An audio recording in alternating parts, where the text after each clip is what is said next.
Venezuelan President Nicolas Maduro has given the ambassador of the European Union to Caracas 72 hours to leave the country. Healthcare workers gathered in Spain on Monday to protest the government's COVID-19 response. UN authorities have highlighted a number of improvements made in coronavirus testing in Somalia.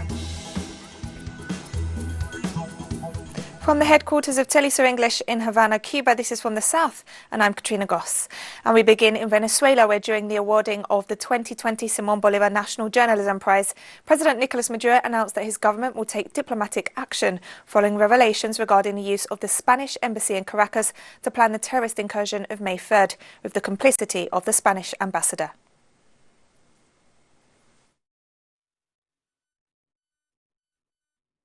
Against the ambassador of Spain for his participation in the armed incursion in Macoto and his complicity with the criminal acts reported in the Wall Street Journal by Mr. Leopoldo López. More information will be provided in the coming hours. And the Venezuelan president also condemned a European Union resolution that imposes new sanctions against the country. The European Union today issued a resolution where the supremacist European Union applies new sanctions to those Venezuelans who, as part of our state institutions, defend the Constitution, and sanctions the Board of Directors of the Opposition National Assembly because that Board of Directors has refused to follow the orders of the European Union Embassy in Caracas. And President Maduro announced the expulsion of the European Union's envoy to Venezuela in response to the new sanctions. Enough is enough. That's why I have decided to give the ambassador of the European Union in Caracas 72 hours to leave our country. And I demand respect from the European Union. Enough European colonialism against Venezuela. Stop the persecution against Venezuela. This Monday marks the 15th anniversary of the regional integration mechanism known as Petrocaribe. On the occasion of the anniversary, member countries of the Bolivarian Alliance for the Peoples of Our America People's Trade Treaty participated in a joint video conference of the political and the economic councils of the bloc. Venezuelan President Nicolas Maduro announced the strengthening of commitments as well as energy cooperation agreements that will allow for the reduction of existing inequalities in the region. Because today is 15 years of the creation of this initiative. Petrocaribe, let's recall our commander, Hugo Chavez, in the year 2005. In the spirit of Alva that had just been born in 2004, it was already visible, an initiative that came with all of the support from the countries of the Alliance. And Petrocaribe has had a pivotal role in it.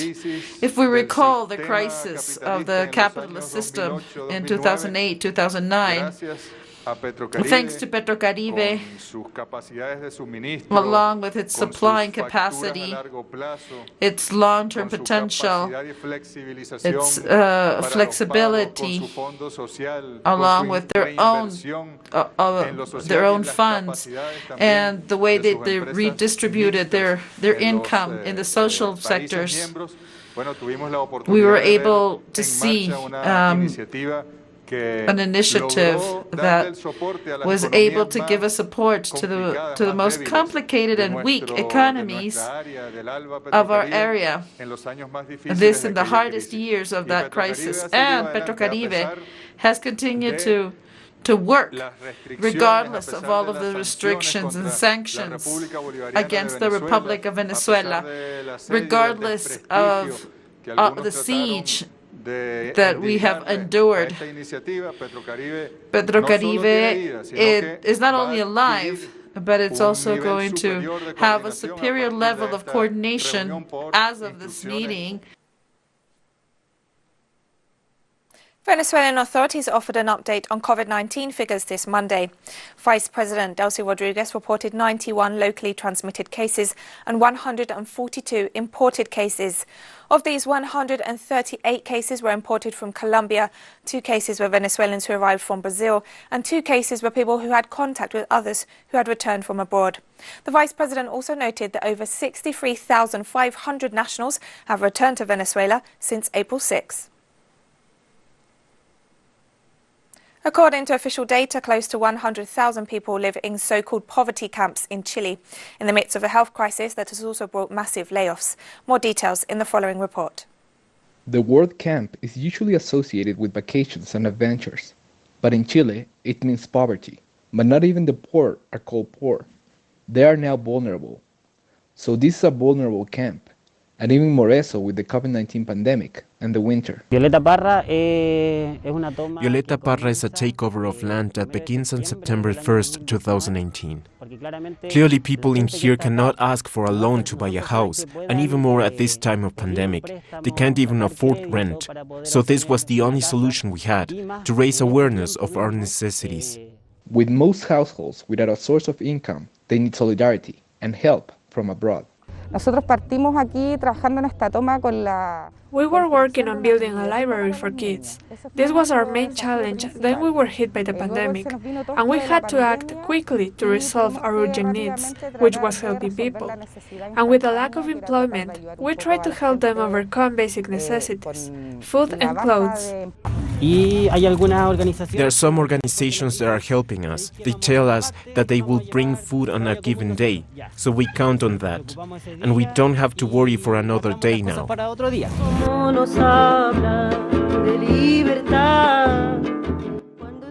Singer and songwriter Violeta Parra would speak of the needs of the people, which are reflected here in the coldness and the mud.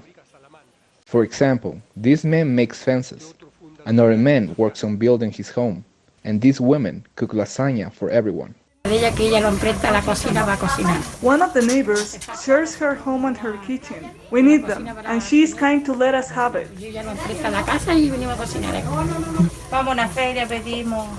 We go to the fair and we ask for things we need. Sometimes people bring us little things, and with that we survive day by day. Sometimes we ask the collaboration, some coins, so we can buy meat, chicken, and what we might need. I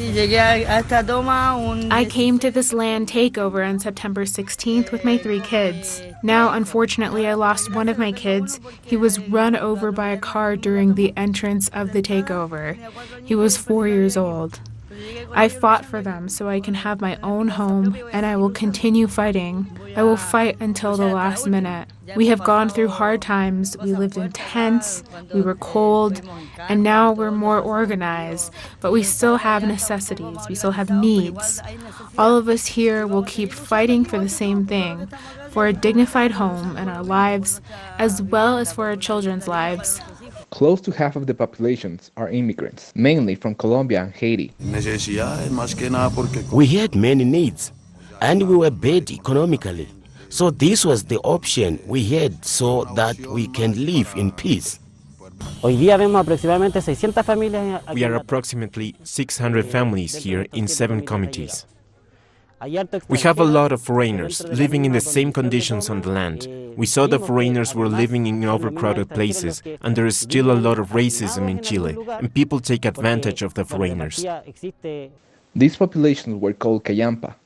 They would appear from night to the morning. The social housing projects have somehow alleviated the problems, but have created another one, a social ghetto and overcrowding. Now more than 100,000 people live like that, and the number is growing with the crisis created by the COVID-19 pandemic. We are fighting for all, Violeta Parra, so we can all have our homes soon, so we can live and have a strength to fight hard, and to be healthy. Alejandro Kirk, Telesur, Santiago de Chile. And we're taking a very short break now, so don't go away.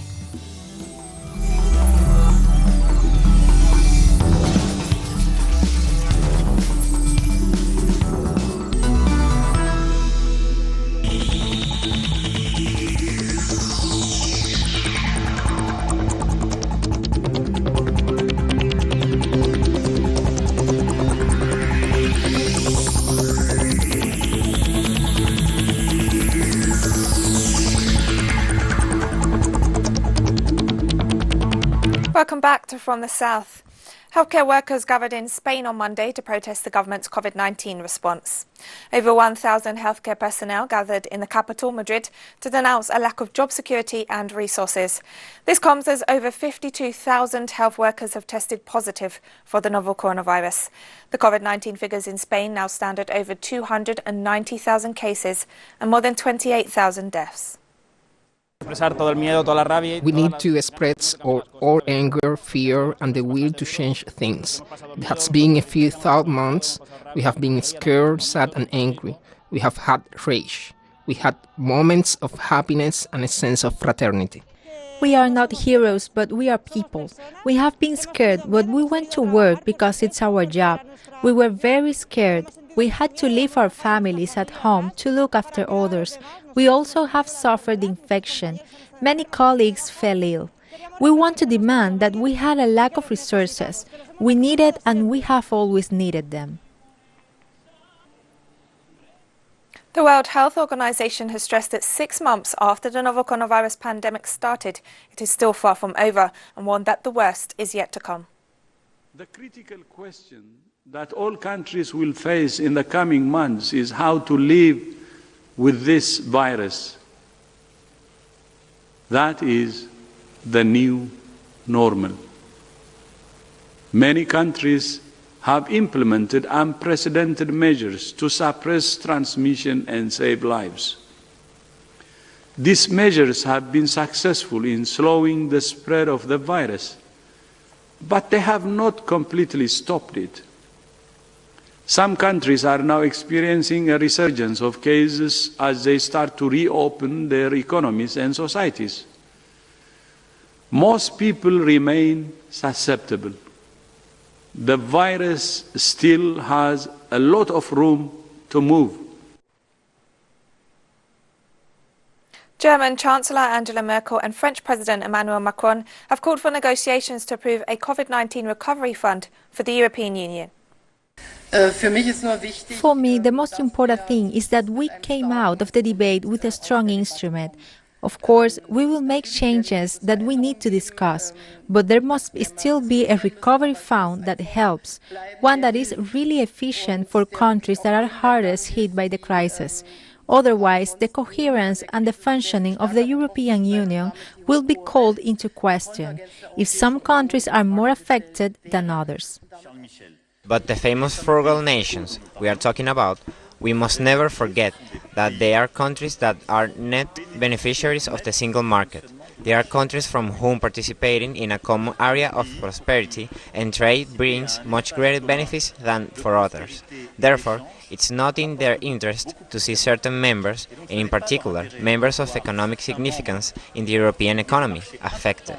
So it's a show of solidarity to have this transfer, but also it's in their own interest.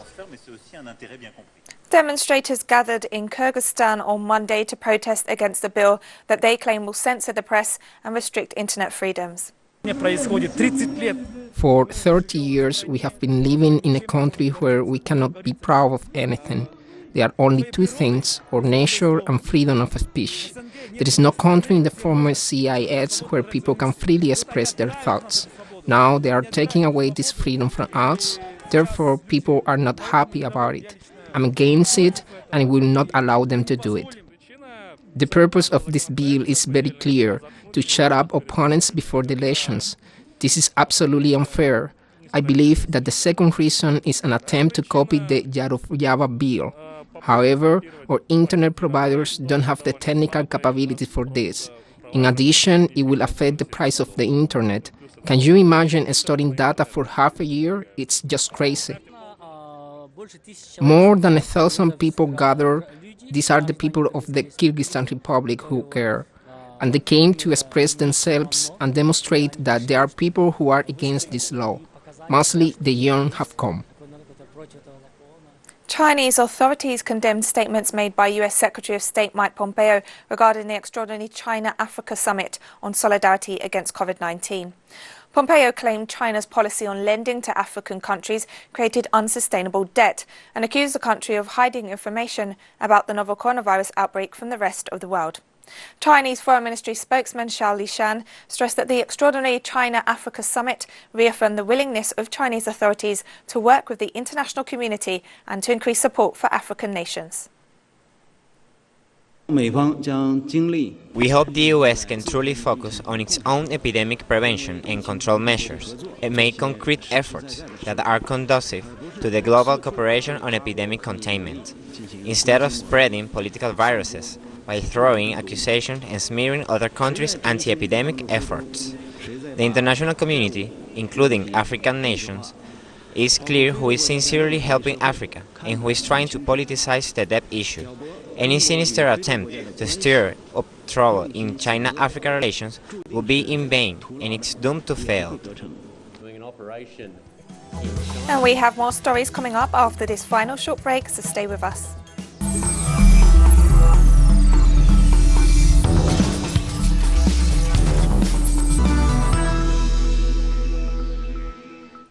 Welcome back to From the South. UN authorities have highlighted a number of improvements made in coronavirus testing in Somalia. After the outbreak of COVID-19 in Somalia, the World Health Organization donated a real-time PCR testing machine and assisted in the establishment of other PCR-based testing labs in the provinces of Garo and Hargeisa. To date, Somali health authorities have conducted over 6,500 COVID-19 tests. A total of nearly 3,000 cases have been identified. Very impressed with what you have been able to accomplish here, and we're honored to be your partners, we in the UN family. Clearly we have all learned how important testing is for determining both the health of individual patients, but more broadly what's happening with this coronavirus pandemic. So the work that you're doing on testing here is absolutely critical to the COVID response. On 9th of April, this laboratory became functional for testing COVID-19 sample. Since that time, we have supported this laboratory to become operational and also to test as many samples as possible, because the laboratories always play an important role for not only detection, but also play an important role for us to increase our understanding on the way the virus is circulating and how we can monitor the virus circulation in this country. Kenyan health authorities offered an update on COVID-19 figures in the country this Monday. Today we have 120 people who have tested positive for COVID-19. This is from a sample size of 2,221 that was tested over the past 24 hours. The total caseload in the country now stands at 6,190, and the total number of samples tested at 167,417. All of today's cases, except 5, are Kenyans. 84 of these 120 are male, while 36 are females. As of Monday, all schools across Tanzania have reopened after 3 months of being shut due to the coronavirus pandemic. Tanzania has reported just over 500 COVID-19 cases and 21 deaths. As teachers, we are making sure we are following all the guidelines set by our Ministry of Health in ensuring that we are protecting our students and ourselves as teachers against COVID-19. For example, we are making sure that everyone wears masks and also that we have enough clean water tanks with sanitizers in the school compound. We are also making sure that both teachers and students are respecting 1 meter social distancing in class, so as to avoid any spread in case someone has the coronavirus. Moving to Senegal, residents are up in arms about real estate projects that threaten a historic landmark in the capital, Dakar. According to residents, since the early 2000s, the Mamaleyas Hills, located on Dakar's coastline, have been the target of developers looking to build hotels and resorts along the coast. We also denounce the occupation of the coastline, which belongs to everyone. Everywhere in the world, a coastline is a common property, whether it is in Africa, America, Europe, everywhere. A coastline serves everyone. Why then do a few privileged people think that only they have the right to access the coast, to privatize it, to close it, and allow only themselves and their families to access it, to the detriment of other Senegalese people? That is why this is a common and global fight. We grew up on this site. It's part of our history. It's part of our culture, the lighthouse of the Mamels. So it's important for us to preserve this site. And while we are here, we are going to try to defend it. We are going to try to preserve it. Zimbabwe has suspended trade on a local stock exchange and mobile money transfers in order to protect its currency. Permanent Secretary for the Ministry of Information, Nick Manwana, said on Sunday that mobile money transfer platforms were causing a gap between the market exchange rate for the Zimbabwean dollar and the official exchange rate. The official added that owners of mobile-based systems were conspiring with the help of the Zimbabwe Stock Exchange to facilitate illicit activities that are sabotaging the economy. In Zimbabwe, and maybe one other country only, is where you will find somebody opening an account through a phone company, and it becomes an account for transferring money, for transacting with. So, under normal circumstances, the Reserve Bank monitors the movement of money between accounts and so forth. But mobile phone companies are under quotas. They are not with the Reserve Bank. And in this particular case, investigations have discovered that there are transactions that have nothing to do with the Reserve Bank of Zimbabwe. And we've come to the end of this news brief, but we finish with the words of Hugo Chavez and Nicolas Maduro regarding the importance of Petrocaribe as a mechanism for regional integration and cooperation, as this Monday marks its 15th anniversary. Remember, you can find these and many other stories on our website, as well as on social media. For Telesur English, I'm Katrina Goss, and thank you for watching. Nosotros proponemos una instancia coordinadora de lo que tenga que ver con producción, refinación, transporte, suministro de energía, petróleo y derivados. Una instancia a la que proponemos llamemos Petrocaribe. Petrocaribe tiene que ser como una madre, un vientre, una gran capacidad de parir para que tengamos nosotros cada día como colectivo nuevas y mejores armas para la lucha contra la exclusión, contra la miseria, contra la pobreza, para elevar el nivel de vida de nuestros pueblos.